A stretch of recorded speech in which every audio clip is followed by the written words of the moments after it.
Kami 4 Presiden Buruh, saya bersama Bung Iqbal, Bung Jumur Hidayat, bersama Ibu Eli Rosita Selaban. Yang pertama, Gerakan Buruh Indonesia mendukung penuh Presiden Prabowo Subianto. Dan kami menegaskan kami bukan berada di belakang Presiden, kami berada di belakang Presiden. Dan yang pasti kami mendukung demonstrasi yang damai. Tetapi kami tegaskan kami menentang perusuh-perusuh yang mencoba mengganggu stabilitas politik dan ekonomi di Indonesia. Karena itu Presiden berjanji ruang demokrasi tetap terjaga dan beliau berjanji yang pertama RUU perampasan aset segera dibahas dan juga RUU ketenagakerjaan yang diminta oleh buruh. Beliau minta kepada Ketua DPR untuk langsung segera dibahas oleh partai-partai dan setuju untuk segera dibahas. Yang berikutnya akan disampaikan oleh Bung Iqbal atau Bung Jumur. Silakan. Cukup Lah. Bang Jumur. Ayo, Mas. Bung Iqbal sebentar. Ya, makasih kawan-kawan media cetak, media online, dan media elektronik. Pada kesempatan pertemuan dengan Presiden Prabowo Subianto, ada beberapa hal yang tadi telah disampaikan oleh Bung Andi Gani, saya akan menambahkan. Pertama, kami mengusulkan dan berpendapat demonstrasi tetap harus diberi ruang. Karena itu hanya satu-satunya cara bagi kelompok bawah, kelompok buruh, kelompok petani, kelompok nelayan, kelompok mahasiswa, dan orang-orang kecil untuk menyampaikan aspirasi ketika lembaga-lembaga formal, tanda petik ya, lambat atau tidak mau mendengar apa yang menjadi aspirasi kelompok bawah. Tentu demonstrasi ini harus konstruktif, konstitusional, anti kekerasan, dan tidak boleh anarkis. Dan pada titik itu Bapak Presiden setuju. Yang kedua, yang perlu diperhatikan oleh anggota DPR RI adalah kebiasaan flexing dan hedon.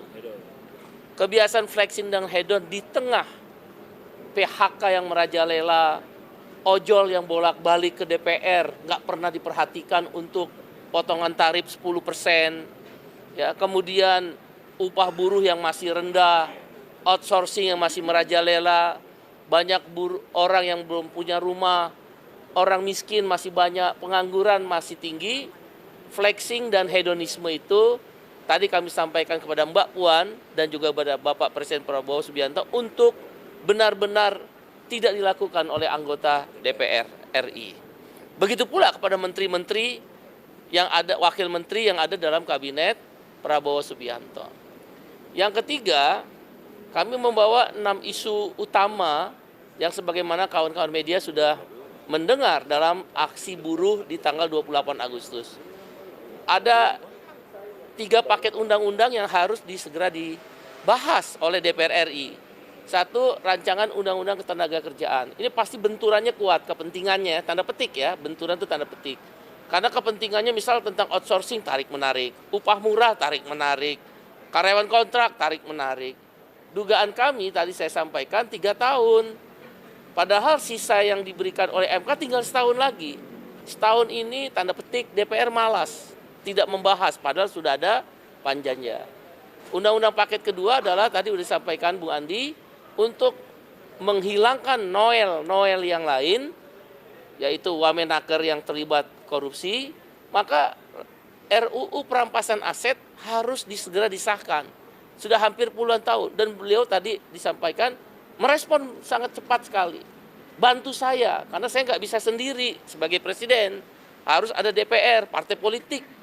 Tapi beliau berkeyakinan segera RUU perampasan aset ini sebagai pembuktian terbalik agar koruptor-koruptor itu jera dan dimiskinkan bisa disahkan segera, setidak-tidaknya mulai dilakukan pembahasan. Undang yang ketiga adalah kami usulkan pemilu yang bersih. Jadi korupsi itu harus dimulai dari pemilu yang bersih. Kebanyakan korupsi terjadi di pejabat negara, baik legislatif, yudikatif, maupun eksekutif, terutama di legislatif dan eksekutif. Oleh karena itu pemilu yang bersih adalah jalan yang terbaik yang kami namakan redesign terhadap sistem pemilu. Itu 3 paket undang-undang. Nah, yang harus cepat, satu, potongan tarif ojol 10% segera dibahas. 2, PHK harus segera dicegah dengan membentuk Satgas PHK. 3, outsourcing harus dihapus sesuai keputusan MK cabut PP nomor 35 tahun 2021. Karena keputusan MK-nya udah keluar nomor 168 tahun 2024. Dan yang keempat, reformasi agraria, reformasi pajak. Reformasi pajak yaitu pajak THR, pajak kita udah tahu kita THR habis ongkos, masih dipajakin. Pesangon kita kan nggak punya duit, dipajakin. Tabungan kita di jam sostek JHT dipajakin. Nah, kami mengusulkan pajak-pajak THR, pajak pesangon, pajak JHT dihapus. Dan PTKP pendapatan tidak kena pajak dinaikkan dari 4,5 juta rupiah per bulan menjadi 7,5 juta rupiah per bulan. Tapi sekali lagi ada yang bisa cepat, ada yang tidak bisa cepat berproses, terutama rancangan undang-undang.